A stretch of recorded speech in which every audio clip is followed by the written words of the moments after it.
नमस्कार. श्री ज्योतिष वास्तु विज्ञानतर्फे आपलं सहर्ष स्वागत. मी मंगेश कुलकर्णी, ॲस्ट्रो वास्तू कन्सल्टंट. वास्तुशास्त्र संदर्भात नवनवीन माहितीपूर्ण व्हिडिओ देण्याचा आमचा प्रयत्न आहे. विशेष करून आपण प्रत्येक दिशा आणि उपदिशा यांच्या संदर्भात काय दोष असतात, त्याचे परिणाम काय आहेत ते या ठिकाणी पाहण्याचा आपण प्रयत्न करत आहोत. तसं मागच्या व्हिडिओमध्ये साऊथ वेस्ट नैऋत्य कोपऱ्या संदर्भात आपण बरीचशी माहिती आपण या ठिकाणी पाहण्याचा प्रयत्न केला. त्याच संदर्भात या ठिकाणी केस स्टडी एक दाखवण्याचा आमचा प्रयत्न आहे. तर सर्वात महत्वाची म्हणजे पश्चिम आणि दक्षिण याच्या मध्ये जी दिशा आहे ते नैऋत्य कोपरा स्टॅबिलिटी देणारी आहे, स्थिरत्व देणारी आहे, माणसाला आयुष्यात प्रगती देणारी दिशा आहे. आणि त्याच्यात जर दोष असतील तर त्याचे परिणाम काय होतात ते प्रत्यक्ष स्वरूपाने आम्ही या ठिकाणी केस घेतलेली आहे. त्या केस संदर्भात माहिती आम्ही देण्याचा या ठिकाणी आमचा प्रयत्न आहे. ग्रामीण भाग आहे आणि त्या ग्रामीण भागामध्ये साधारणतः एक गुंठ्याचाच प्लॉट आहे. साधारणतः एक 40 बाय 40 प्लॉट आहे आणि बरोबर नैऋत्य कोपऱ्यामध्ये जडत्व असावं या विषयाने त्यांनी त्या ठिकाणी जिना निर्माण केला. आणि पाण्याची टाकी कुठं असावी तर बहुतांश कित्येक वेळेला जिन्याच्या खाली पाण्याची टाकी निर्माण केली जाते. त्यांना माहिती नव्हतं की बाबा नैऋत्य कोपऱ्यामध्ये पाण्याची टाकी नसू नये, माहिती नव्हतं. आणि चुकून त्यांच्याकडून नैऋत्य कोपऱ्यामध्ये या ठिकाणी चुकून नैऋत्य कोपऱ्यामध्ये पाण्याची टाकी निर्माण झाली. ज्यावेळेस पहिल्यांदा त्यांच्या लक्षात नाही आलं, साधारणतः 1.5 ते 2 वर्षानंतर जसे त्याचे परिणाम यायला लागले त्यांना लक्षात येत नव्हतं नुकसान कशामुळे होतंय. तर त्यांचा एक मुलगा आणि एक मुलगी दोघं त्या घरात राहिला होते. तर मुलाच्या संदर्भात त्यांना प्रॉब्लेम दिसायला सुरुवात झाली. तो मुलगा काही काम करत नव्हता. 22-23 वर्षाचा मुलगा होता. इंजिनिअरिंग कम्प्लीट करून सुद्धा तो मुलगा काही काम करत नव्हता. गेमिंग मध्ये त्याची मास्टरी होती चांगली. तर तो इतका प्रचंड त्या गेमच्या आहारी गेला होता.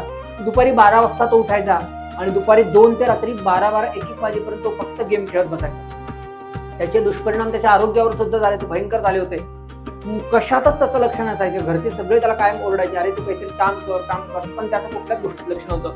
ज्यावेळेस त्यांना असं वाटलं की बाबा आपल्या वास्तूत काही दोष आहेत का हे पाहण्यासाठी आम्हाला ज्यावेळेस बोलवलं त्यावेळेस आम्हाला मुख्य करून उत्तर दिशेमध्ये एक टॉयलेट आढळला. उत्तर दिशेत एक टॉयलेट आढळला आम्हाला.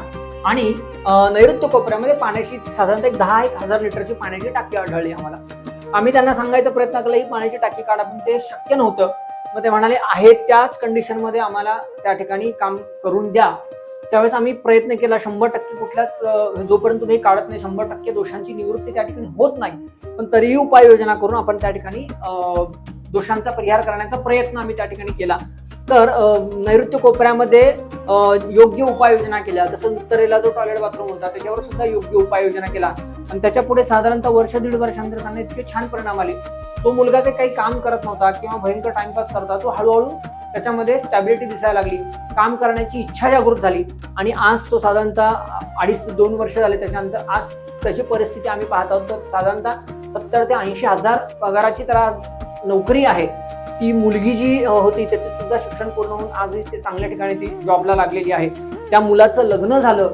म्हणजे सांगायचा परिणाम जर दोषांचा परिहार जर केला त्याचे परिणाम आपल्याला छान त्या ठिकाणी 100% अनुभवायला मिळतात.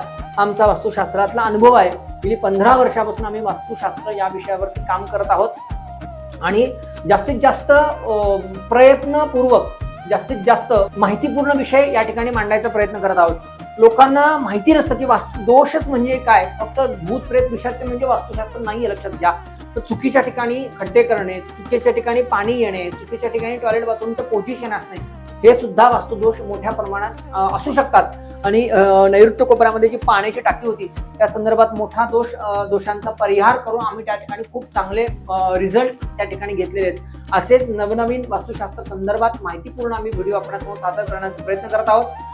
आमच्या या चॅनलला आपण सबस्क्राईब करा, शेअर करा. आपल्याला काही माहिती हवी असेल तर ते आपण कमेंट बॉक्समध्ये विचारू शकता. धन्यवाद. नमस्ते.